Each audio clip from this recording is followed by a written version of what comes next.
Yo, what is good, everybody? It is KJ, and I'm here with my boy Eli.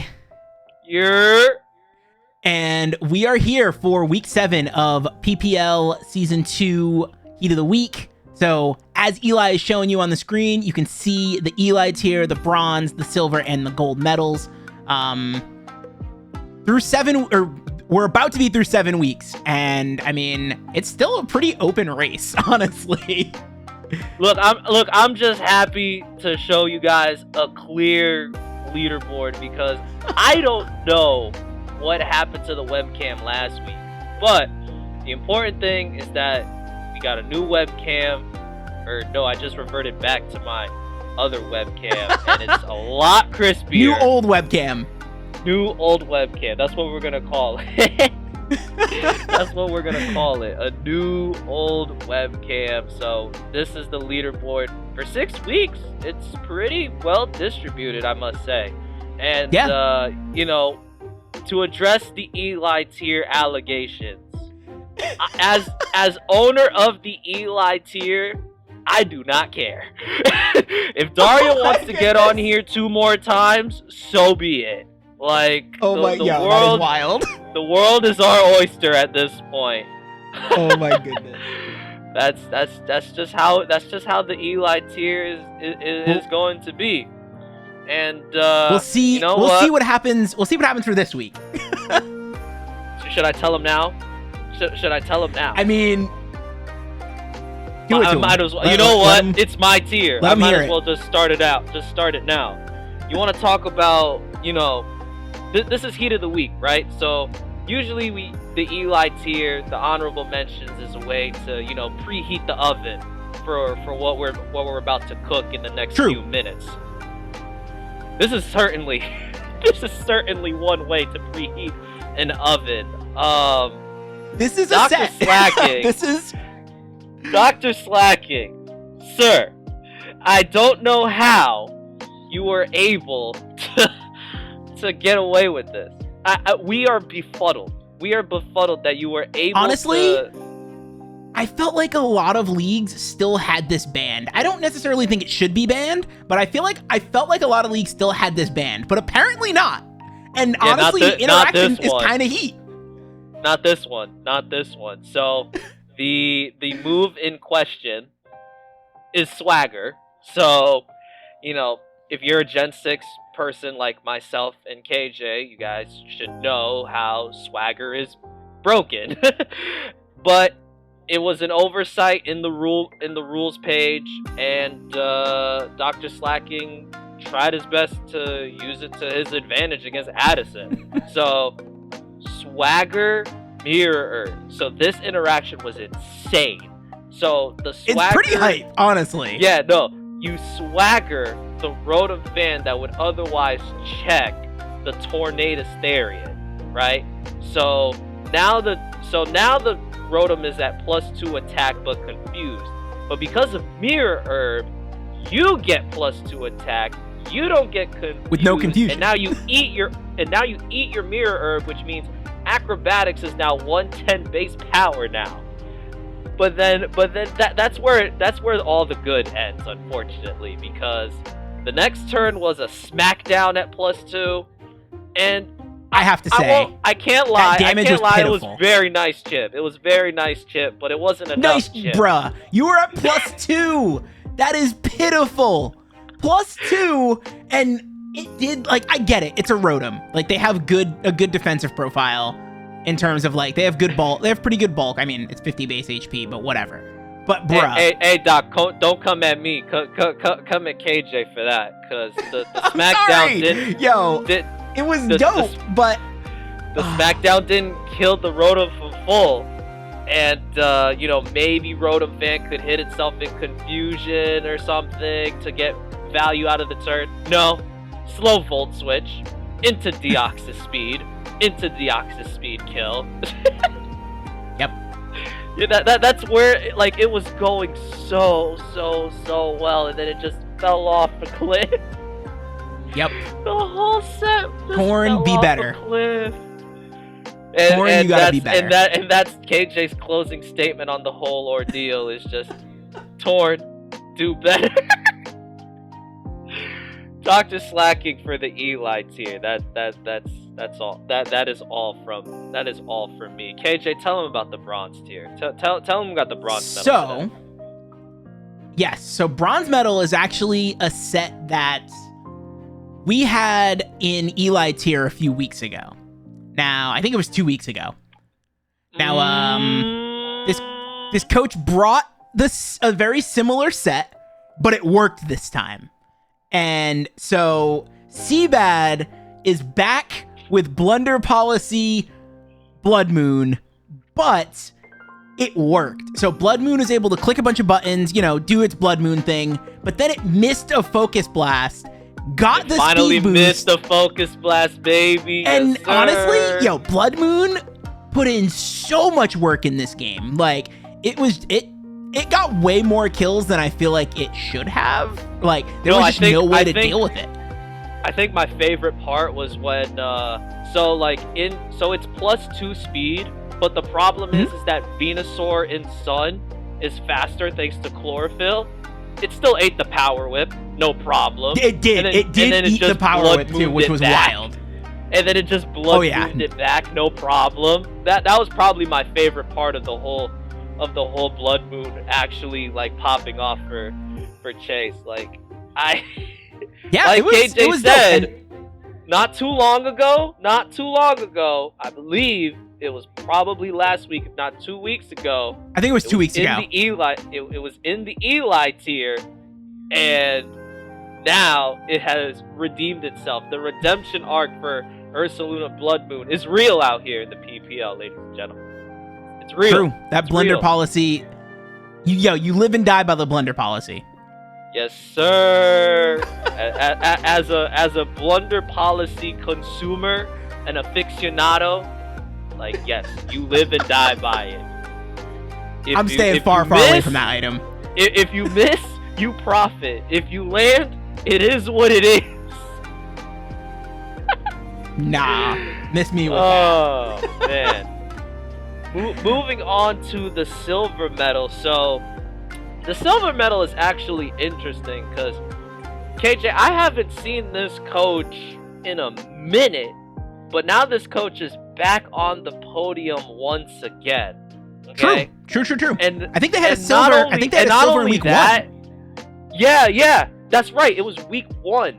It was week 1 that this coach actually had a silver medal, and now Q gets another silver medal, but for a different Pokemon. Two of them things. So all the way back in week 1, it was a Meowscarada, but this time it's a Terra Captain. KJ and I are very familiar with, Terra Comfy being an absolute cheat code under the right matchup, right?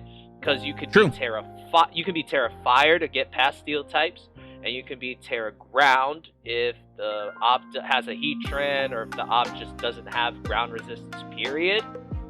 However, Q brought Terra Water, and on top of Terra Which I think is just Water, another good, most things can Terra Water and be good. Let's be real. But Terra Water plus a Sticky Bar. So, here's the thing. You trick the Sticky Barb, and so what happened was that the Sticky Barb ended up being Metagross's problem, which was great, right? Metagross was the most obvious switching into Comfey, and Q took advantage of that by tricking the Sticky Barb. And even as a Steel type, you're still taking with the equivalent of toxic damage for the most part, right? But then this is where the Terra Water comes in, right? When you trick the Q tricked the Sticky Barb. Excuse me. Trick Rotom. No, not Rotom. I am all over the place today. Q got a Rocky Helmet back from Metagross in return for the Sticky Barb. So now Q Terra Waters to resist the Bullet Punch, and then Metagross took Helmet Chip to punish said Bullet Punch. It was really just really great 2 turns for Q. It really just set the level for, okay, this is how most people run Terra Comfies. This is the next level. this is the next level kind of Terra Comfy for everyone to take notes from. Like, KJ, I might use this Terra Water Comfy next draft. I don't know. I might draft it again and put Terra Water over something. I had Terra Comfy and I enjoyed it. It was a good mon. It was a really good mon. I didn't have Terra Water, but I should have. Q put Trick Sticky Barb. Trick Sticky Barb is not a set you see super often in draft. I know there was like a Trick Sticky Barb Clef, I think that was running around early Gen 8 ladder, if I remember correctly. Yeah, but that makes sense because it's Magic Guarded and it won't take the Sticky Barb chip. So Comfey took the the 8th or the 16th sacrifice just to trick the item onto Metagross, and I respect got back a pretty and it got a pretty useful item in return in Rocky Helmet to then Terra Water and punish the Bullet Punch that way, which was actually an insane turn from Q. So from week 1 to now, Q has made it to the silver medal twice, but no gold. KJ, tell him who won gold. Yeah, I'll take it away. I'll take it away with the gold. So for the gold medal, this is one of my favorite new items, right? I'll say that now. So I know not a lot of people are familiar with it, right? So typically when you have a mon that has Mold Breaker and you can you can click whatever button, right? So if you have Mold Breaker Excadrill, for example, you can click Earthquake and hit a Rotom. However, that is not the case when you run Ability Shield Rotom Wash. So Vepsis had Ability Shield Rotom Wash to eat the Earthquake. It will just stay. It blocks the ability for Mold Breaker to go through, and then just Hydro Pump the Excadrill. So what happened was the Excadrill had just gotten a wish back. Lars had just wished back up, I believe it was a wish, had just wished back up the Excadrill, and then went for the Earthquake, and it did not hit, because obviously the ability shield kept Levitate, and Excadrill got Hydro Pumped into Oblivion.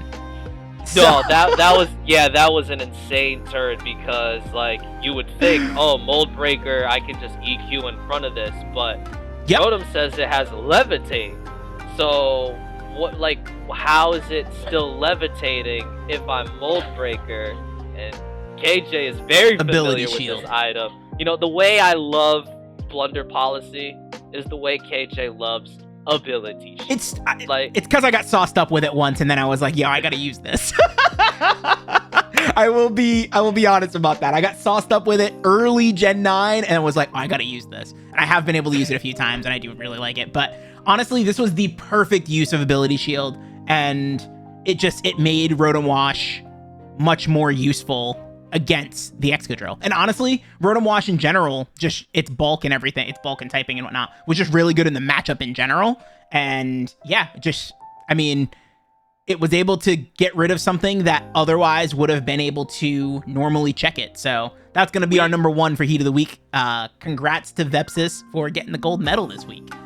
Yeah, we were just talking not too long ago about Rotom Bulk being surprisingly good. All the appliances share the same stat spread and everything. It's just Rotom Wash just has the better defensive typing per se. So that's 2 Rotom forms just putting in work defensively and getting value. That might be the alternate title to this week. I cannot lie. Rotom appliance sale. Rotom steals Heat of the Week. Off. But anyways, this is our leaderboard. 7 weeks in. KJ, there's one more week left. There's one more week left. Not every coach is on here. So I think we were, what was it, week 5? We were like, okay, there's 5 coaches that haven't been on this, on my phone. Now we're down to, there's only 3 coaches left, I think, that need to be on here by the next week or else. I think 2. I think we're missing 2. Who the 3 are. I think there are 18 coaches. I think we're missing 2. We're missing like two or three. Yeah, I think we're I'm missing two. convinced. But hey, this has been dope. We've been getting a good showing. It's been a good showing of just all the coaches bringing heat. Coaches, like, I like that people aren't afraid to take a chance and bring some heat. And like, sometimes, most of the time it works. Sometimes it doesn't. But like, literally the worst case is just you just land in the Eli tier. You know what I mean? We'll still shout you. I'll still shout you out. Don't worry. That's what I'm here for. That's what I'm here for. And it's all love. It's all love. So we have one more week left of this, and then heat of the season. So True. I guess I'm doing the outro today. It's been your boy Lad the Rebel. We'll catch you guys next week. Peace. Peace.